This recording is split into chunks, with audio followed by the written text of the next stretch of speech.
All right.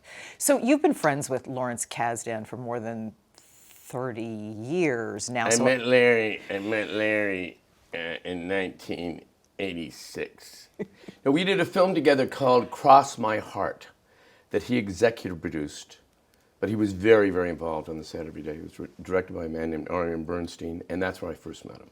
And you make movies and you do projects, and sometimes you're in Yugoslavia with an actor for 3 months, and you become best friends and you share stories and there's gossip, and then you never see them again. But in certain cases, I thought, no, I want to keep that person in my life, and Larry Kasdan was one of them. So has this documentary been a while in the making where you talked about it, and why did you decide to say yes to a Martin Short documentary? Larry phoned me a couple of years ago, I guess, and said that I want to do a documentary on you. I say I do it perfectly. I know I want to do a documentary, and Imagine and Ron Howard, and I really believe that this is what we should do. And I said, I don't really think that's what I want to do. I've written a book, and I'm Canadian. We're a little more conservative about revealing everything in our lives. But thank you, but let me think about it, but I don't think so. And then he left me like an 8-minute message on my phone. I'll tell you why you should do it. And he's so smart. I mean, he's the smartest guy any of us know. And I kind of got off the phone, I went, listening, and went, I guess I have to do it. So I said yes. And you handed over all of this home video. All my movies. Because I was one of those people that always had a camcorder. Always picking up a camcorder to film everything. And then Steven Spielberg does the same thing, and then he gave Larry all his home movies of me through the years, because he's been a close friend for 40 years. It's remarkable. Yeah. And did you just say, go? Yeah, I mean, I knew that if there was something in there that I wouldn't want, it wouldn't be there.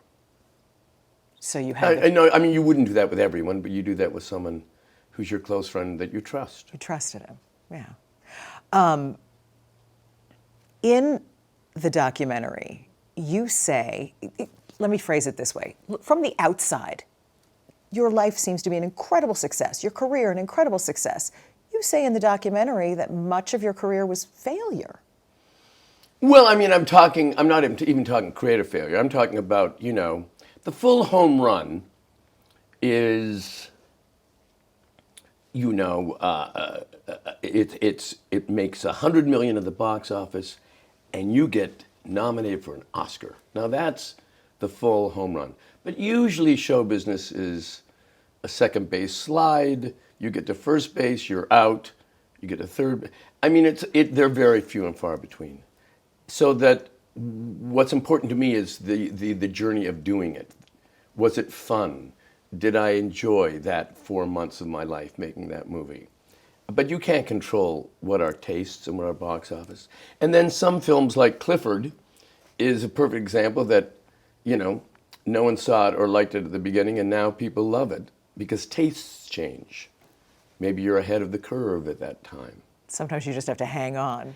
Yeah, I think it sounds pretentious to say, but if you're an actor for a long time, it is like being a painter or an artist. You paint something and someone may like it today and not like it in 5 years, and vice versa. And your satisfaction has to come from just the journey of doing it. Right, that makes total sense. And like you said, collecting some friends along the way in these special things. Fabulous. And 10,000 funny dinners that come along with those friends, Yeah, which we get a little bit of an insight to, which is remarkable right. in this. So go all the way back. When you were a kid, you were up in your attic doing talk shows and concerts. Yes. What was the dream? Well, it wasn't a dream so much because I was in Hamilton, Ontario, Canada. So it wasn't like I was in New York City and down the street was Hello Dolly. It was fantasy that I thrived in. So when I was 15, I, for example, had an imaginary contract with NBC to do an hour show, but every other week, which left me time for my imaginary film career. And I had an applause record. I had, I'd sing a medley of songs that weren't nominated. Then I'd pause the reel to reel, and I'd go to the applause from Snod for the Sands, and I'd play that. And I typed things up for TV Guide, You even had listings in TV Guide. Oh yeah, highlights, sure. Marty's guests will be Peggy Lee and Tony Bennett, the Martin Short Show. And, but at no point did I say, hey, Mom and Dad, I want to be an actor, because it was not real. So I wanted to be a doctor, not because I cared about science. I was just a fan of Richard Chamberlain's work from Dr. Kildare. I thought, what a series. And then... And you went to school. I was in pre-meds for 2 years. And then I thought, no, this is wrong. And then I switched to social work, which gave me more time now to do theater. And that's when I started doing a lot of theater at university. And then you realized at some point, oh, maybe this doesn't have to be a hobby? In my fourth year, Eugene Levy, who was now a struggling actor in Toronto, a few years older than I, and my friend said, you should really give this a shot. You should try. And so I remember going to each one of my professors, what do you think? Should I? Because I'd never not been in school. And my parents weren't living, so I was alone in the family house. And they all said, of course you should. And so I gave myself a 1-year contract. You gave yourself a deadline? Yeah, 1 year. So that if between May and the following May, if nothing happened and I never worked, then I could now go back and finish my master's in social work. So then you would have just become a social worker? Yeah, and probably got into politics, and I love politics. So, but anyway, while I was still in my fourth year, I got my first job, this job, Godspell. And then I kept renewing, for the next few years, I would renew my 1-year contract until I thought, I'm stuck. I'm stuck. This is it. Yeah. So go back. You mentioned that your mother and father died. You also lost your brother all before age 20. Right. What did that teach you about grief and loss? Well, there was no, again, had I grown up in Beverly Hills, there had been 9 live-in shrinks. But, it was 1970 in Hamilton, which is a fabulous city, but it wasn't the mecca of therapy. And I'd never been in therapy, no kidding. But what it developed in me was this muscle of survival and handling grief and a perspective on it. And it stayed with me. And by 20, when my father had died, and we now lost 3 members of the original 7, because I was the youngest of 5, in 7 years, I did know that I knew something about life that no other 20-year-old knew. They would find it out in their 40s and 50s, but I knew it at 20, about love, the importance of keeping these people alive. George Eliot, the writer, once said, the dead are only dead to us if they are forgotten. Or Mike Nichols once said, I think when we lose people, you just keep the conversation going. And all these things I did. So when I met my wife 4 years after my parents had died, my father died, Nancy felt that she knew them intimately through tapes, because I taped everything, but stories, just keep the conversation going. Keep them alive, keep the conversation going. Wow. Do you think that gave you a certain amount of bravery when it came to getting on stage, putting yourself out there? I absolutely do. I think, if you've gone through that, an audience not liking you is really not that important anymore. You kind of say, well, I like me, and who are you? I mean, this is what I've always realized about, I'm not on the internet on any level. I don't want to read about myself, but when I do a talk show, I always go to the most recent talk show and see it to see, what jokes do they use? Because sometimes they'll cut your jokes. Good, I can apply that joke. Okay, because I always type in, send too many pages in. I love to over-prepare for everything. But you're seduced sometimes by the comments. and you go down, oh, he's great. Oh, he's fabulous. I have hated him my whole life. He's boring, he pushes. And I think, well, that person, whoever, Horner 176 has a right to their opinion, but this is what I know. If I had dinner with Horner 176, I'd be bored. I would be bored. That's a great way to look at it. I think it's an accurate way to look at it. And an arrogant. It's my combo. But that's okay. It's a great way to cope with it. Instead of focusing on this one person that pick. I think it's very important to be our best friends and to go toward the highest form of wisdom when it comes to all this stuff. Like when you do something, if you're in a movie or television show or Broadway show and you know it's not very good, and they say it's not very good, you go, oh, they caught me. But if you know it's great, and someone says, I don't like it, you think, you're an idiot. So you know in your heart what the review should be. Do you read reviews? No, but sometimes. Like I'll read them, if I open at a Broadway show, I would read the New York Times, just because if you don't, people will come up to you and say, are you okay? What does he know? And you think, okay, well, all right, let me read it. You know, my first movie I ever made was Three Amigos, and I remember having a meeting with John Landis, the director. And during our meeting, his film that had just opened was Spies Like Us, with Chevy and Danny Aykroyd. And in those days, you'd just be handed a stack of reviews, like 180 of them. And as we were having our meeting, he was handed the stack and he went like this. Oh, that's okay. Oh, that's pretty good. Oh, listen to this. The worst. So he was gravitating toward the negative, and I thought, this isn't healthy. So when I got my first movie, Three Amigos, and I got that packet, I took the advice of my friend Christopher Guest, and I just went to the garbage can and threw them away. Threw all the reviews away? Yeah. One time Steve Martin said on a film, only send me the good reviews. In those days, they were fax machine.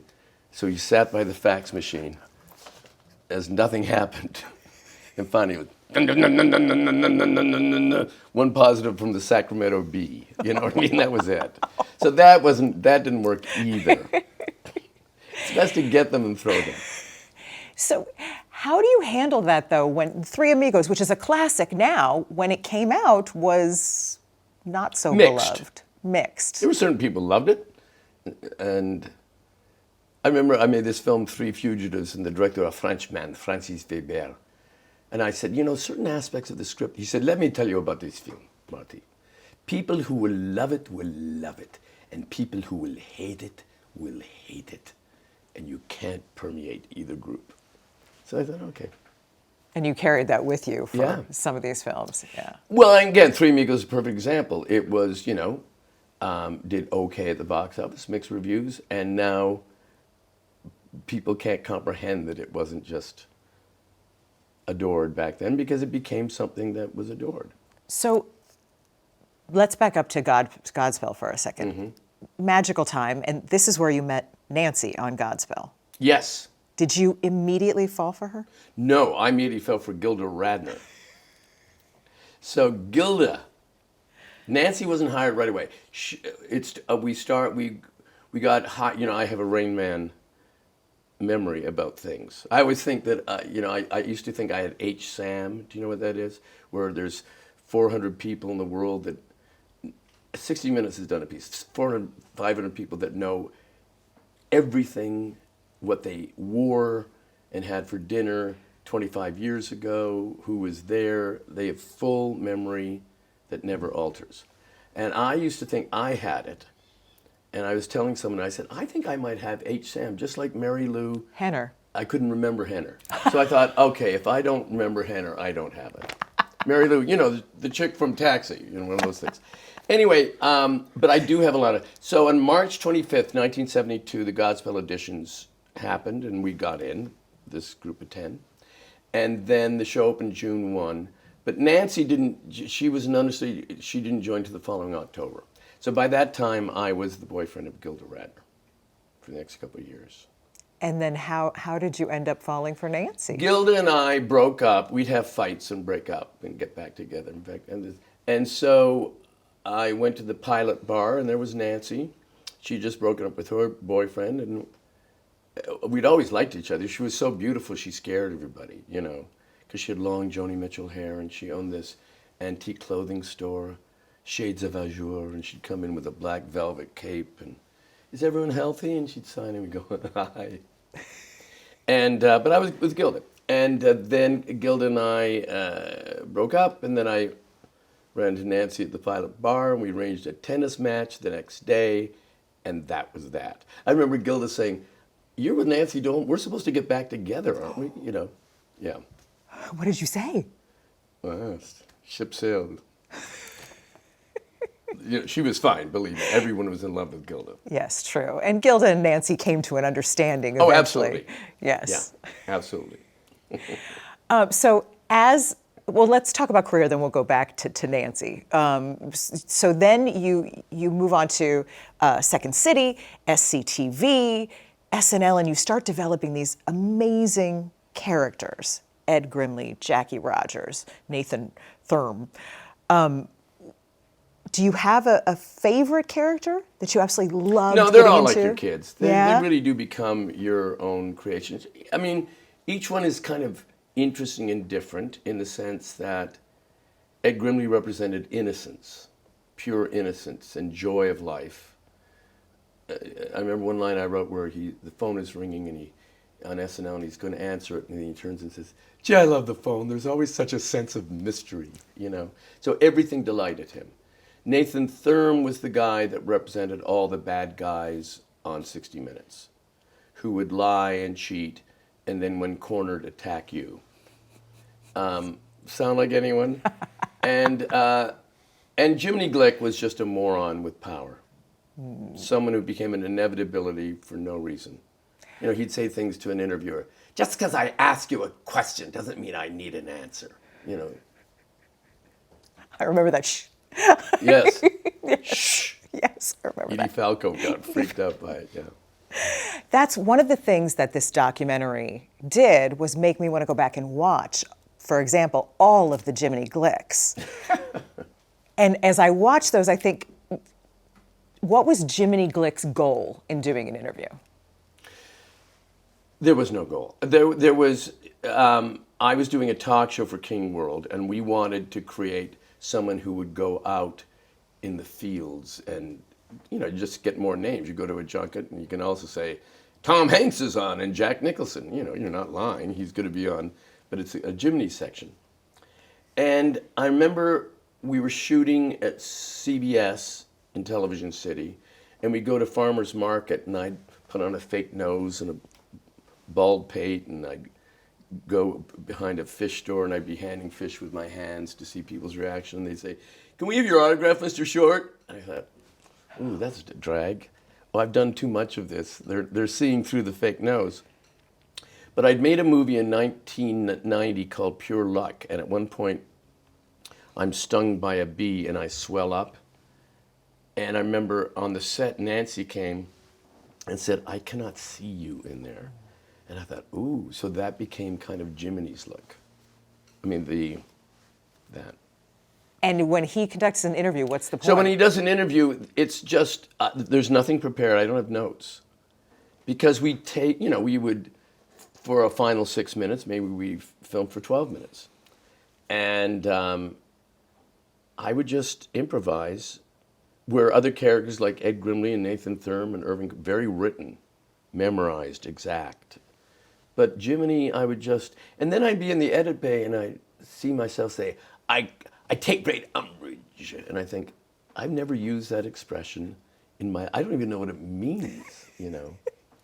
So, but that character gave me a freedom to say anything while under the guise of not meaning to say anything negative. Mm-hmm. Like you'd say to Spielberg, "When are you going to do the big one? The one that connects with the people," you know. And the truth is, it's an insult, but it's also a really good-hearted insult. It's not. Yeah, Absolutely. Which is what makes it really Well, it's like brilliant. Steve Martin and I insult each other all the time on stage. And people always ask, do we ever go too far? Or we ever... And no, because you don't. You don't go to the real things. You go to the silly things. Yeah. I'll say to Steve, how does it feel to have looked 70 since you were 30? It's a kind of true, but it's a joke. It's a sweet joke. It's a kind of. sweet It's a sweet joke. insult. Yeah. So as your Although I did say to him that he's so pale, in the 80s, I think I once tried to snort you. You see, so that's... I say, he looks like Anderson Cooper froze to death on New Year's Eve. So it's, yes, he's pale, but he's not that pale. it's all good natured. Yeah, all good natured. So as your career progressed, you and Nancy also started a family. Yes. How eager were you to become a dad? Very. Absolutely. Andrea Martin describes your fatherhood as genuine as breath for you, as genuine as breathing. I think that's true. I think it's true for a lot of parents. I don't think I'm unique on that one, hopefully. What did you, there are these precious movies of you with your kids. What did you love about being a dad? Well, I just, what's great about having dinner? I mean, it just seemed to make, why are we here if not to be parents and raise children and learn from their innocence and be delighted by their constant innocence, And you learn that that's the most important thing you could ever do. It seems like you always had a real sense of balancing. I think it's interesting about life. I always think it's like the scales of justice. At the end, it all equals out. I mean, someone might look at my life and say, oh my God, how lucky he can afford a lovely home. He's had this career. People like him. Oh, that's a... But then there's other things that can take that down. And at the end, it's probably a wash, whoever you are. That's an interesting way to look at it. Mm-hmm. Yeah. When Nancy got sick, she wanted you to keep working. Did you want to keep working? I didn't work as much, but, she had ovarian cancer, so after the initial chemo and everything, she had 2 years of great health. So, you then believe we're out of the woods, and then if it returns, you adjust. But I remember I was doing damages at the time, and we weren't telling anyone. But the executive producers knew where we were, so they weren't taking me out, but they were saving all my scenes till the end. And I remember I now had to go, and Nancy was this was the last 5 months, but I went for a month to shoot. And I remember getting the set, and no one knew, and Glenn would go, "Marty's here, yay!" And I go, "Okay, let me just go to the dressing room for a second." Okay, then, that's what you have to do. Wow. Did it help to get out there and do that? I don't know if it helped. No, it didn't help, but you had to do it. I mean, people have to do things in difficult times, and the mark of the man is, can you do it? What do you tell yourself to get through that? Well, it's something that I've just been in that situation many times. You head toward the light. Speaking of light, watching the home videos of Nancy in particular, we get such a sense of the light that she was in every room, in I every said to Larry situation. Kasdan when I saw the first rough cut, I said, "You never told me you were in love with Nancy." Because, honest to God, she comes across like a star that she is. Can you describe her to you? She was funny. She had lots of edge. I'm always amazed when couples will say, "We've never had a fight." Really? We did. But you never went to bed with the fight. But no, she had lots of edge and lots of funny and sarcastic, and It was an equal ping pong match, trust me. There was no, gee, Marty, you... Although Tom Hanks would say, like at dinners, he'd go up to Nancy, aren't you tired of laughing at his jokes? She'd say, I know, it's silly, you know. You have all of these wonderful movies of all of your friends hanging out. Tom Hanks, Steven Spielberg, Eugene Levy. It goes on and on and on. John Mulaney. Yes, John Mulaney. I mean, it's incredible. And I'm wondering, during those tough times, like when you lost Nancy, how important was that core group? Oh, very important, very important. I mean, it's interesting in my life because family was so important, and yet circumstances keep saying, oh, it's so important, is it? What if we take 3 of them away? What do you think? Well, then you continue on and find other elements that can continue the word family again. I've always been amazed. I mean, I'm the youngest of 5, but I'm amazed at people who are an only child. You realize that their close friends become their siblings. And did that happen to you? Did a lot of your close friends become your family? Well, look, I was, again, the youngest of 5, and we lost the eldest, David. But the other 4 are still flourishing. They're all in their 80s. They're in the documentary. And they're all hilarious, and we're all insanely close. And so I wasn't, my friends became my friends. I tend to have longtime friends. But I certainly had and continue to have strong siblings. Yeah, and it's wonderful to see them in the documentary as well. Yeah. And you make a joke about how, oh yeah, when we were kids, we had the funeral home on speed dial. Yes, that's true. Well, it's the Irish. You have to find humor in the dark. Did anybody say, hey, don't hand over these home movies? Any of your buddies? No. Well, first of all, I didn't ask them. I'll do whatever I want, thank you very much, buddies. No one. I think, truthfully, if it had been Joe Blow directing it, I might have gotten a reaction of, really? You're giving them a... But with Larry Kasdan, who wrote Star Wars 2, 3, Raiders of the Lost Ark, Body Heat, Big Chill, Accidental Tourist, Grand Canyon, you feel a little safer. That makes sense. Yeah. There's also this priceless footage of your Christmas parties. Mm-hmm. What was the atmosphere that you were trying to set with the Christmas parties? There was no atmosphere. We used to do these parties in Toronto. Eugene Levy and I shared a house on Avenue Road in Toronto. And it was just, Paul Schaefer would go over to play the piano, and Gilda would sing, and I'd perform, and everyone just got up. We were all performers, and we loved to perform. So I was continuing that tradition here, but it was a little more atypical here because people would get more nervous. But this living room would be filled with, 60 of the most fascinating people I guess you could assemble. And Mark Shaman would always play the piano, and I'd MC, and then it started off with me spontaneous. Who would like to do something? Through the years, because we did about 12 years in a row, now it became, if the party started at 7, there'd be a rehearsal in there at 6. So you'd have Nathan Lane and Bernadette Peters rehearsing their numbers. Oh, it's amazing. And Victor Garber once took a month of singing lessons in prep, Oh, yeah. It's serious. Oh, yeah. But there weren't supposed to be any cameras there. There were no cameras there. I was always surprised in the documentary there was video. So I didn't even know people took video. Somebody snuck a video. Yeah, Glenn Fry. No, but everyone. It was an amazing group of people that would perform. Steve and Chevy and everyone. Outstanding. Catherine O'Hara did it every year.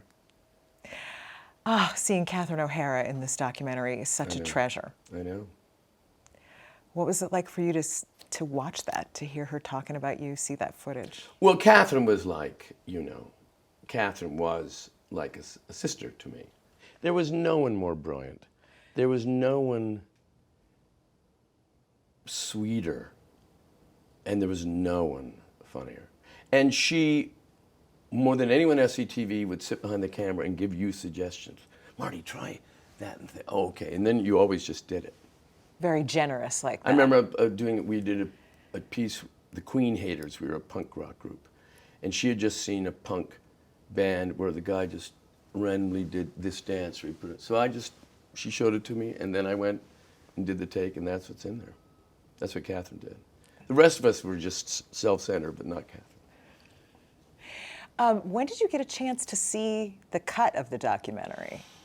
Oh, an early cut, maybe, I don't know, 5 months ago, maybe. What was it like for you to watch it? My first comment was, I phoned Larry and said, well, this is no surprise, but I'm just reminded you're a brilliant filmmaker. And, then I had, I always have notes and thoughts that I often ignored, but they certainly heard them. But no, I thought he did a brilliant job from off the top. Is it odd to hear all your friends talking about you like that?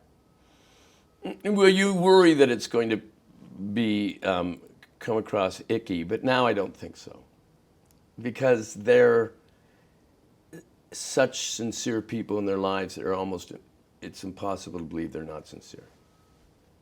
I love there's a quote from Tom Hanks where he says, Marty operates at the speed of joy. Is that true?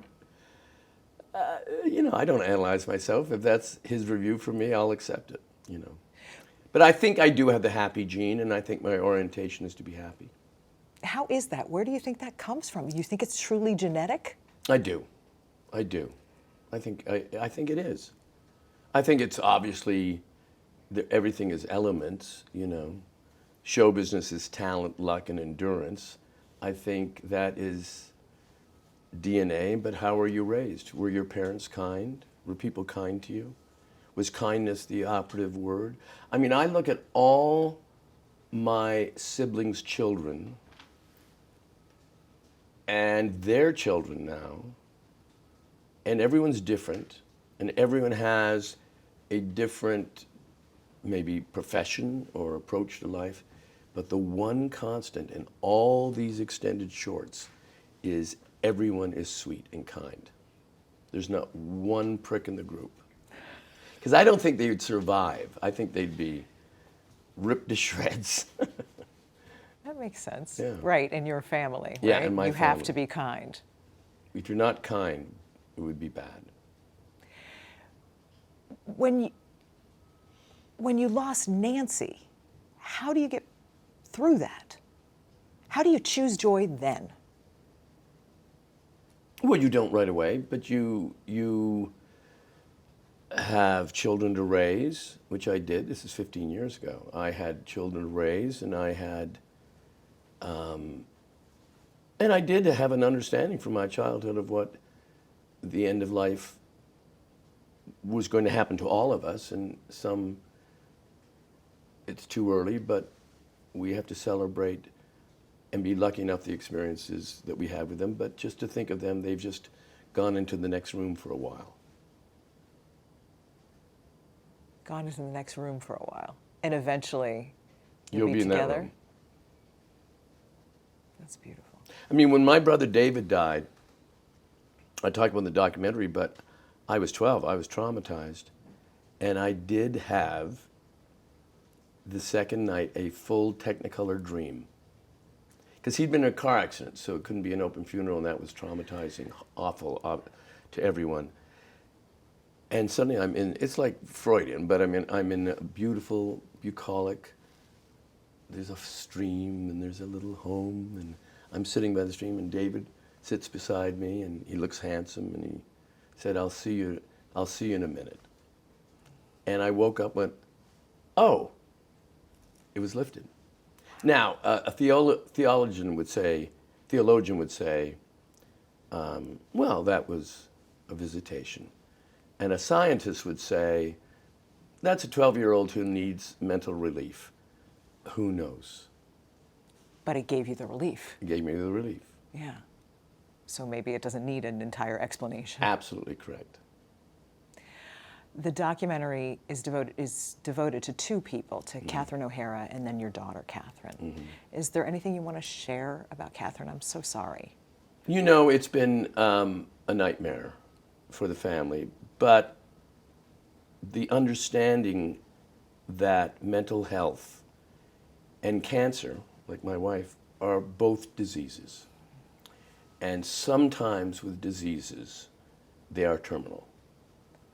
And my daughter fought for a long time with extreme mental health, borderline personality disorder, other things, and did the best she could until she couldn't.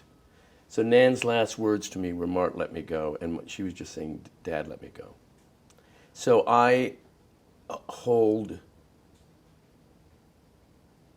a deep desire, and that's why I'm involved with this organization, Bring Change to Mind, which Glenn Close started, which is taking mental health out of the shadows, not being ashamed of it, not hiding from the word suicide, but accepting that this can be the last stage of an illness.